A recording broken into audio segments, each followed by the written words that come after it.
People killed in gas chambers from starvation, abuse, and disease. Tonight, 70 years after the Auschwitz concentration camp in Poland was liberated from Nazi rule, people across the world are remembering and reflecting. For In Your Corner, Sabina Basine talking to survivors here in Southwest Florida, sharing their story of loss to prevent something like this from ever happening again.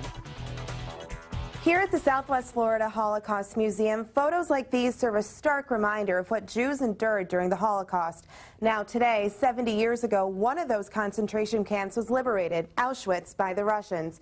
And one of the survivors I spoke with today shares her story about that camp and the couple in this photograph.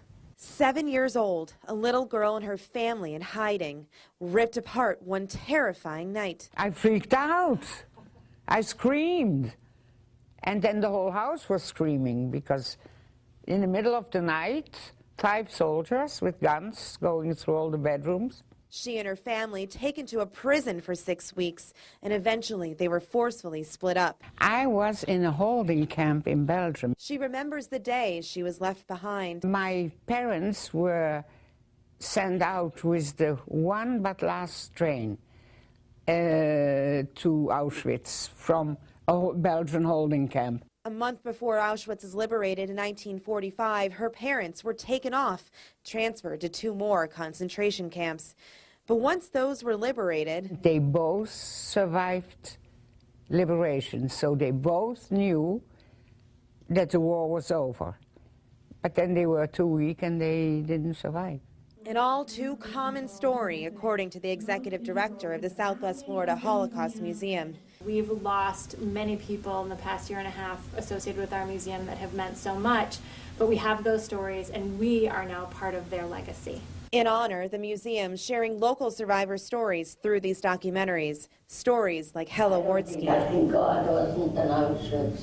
The 85-year-old trying to forget the months she spent as a worker in Auschwitz, where she and her sister lost their parents to the gas chamber and were eventually rescued by the Russians. It was a miracle, I think.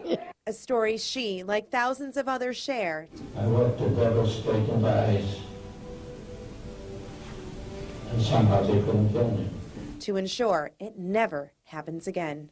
Florida actually requires students to learn about the Holocaust in schools, so survivors like Sabine go around sharing their stories with students, and the museum is currently in the process of collecting other survivor stories in the area to complete their oral visual history.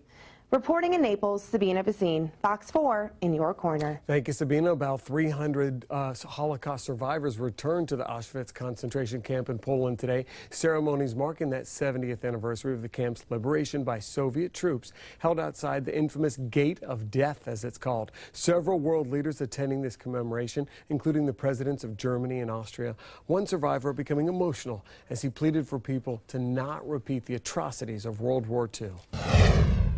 That's the key to my existence. We survivors do not want our past to be our children's future. So poignant, it is estimated that 1.3 million people were sent to Auschwitz during World War II. Over 1 million of the mostly Jewish prisoners were killed there. Coming up.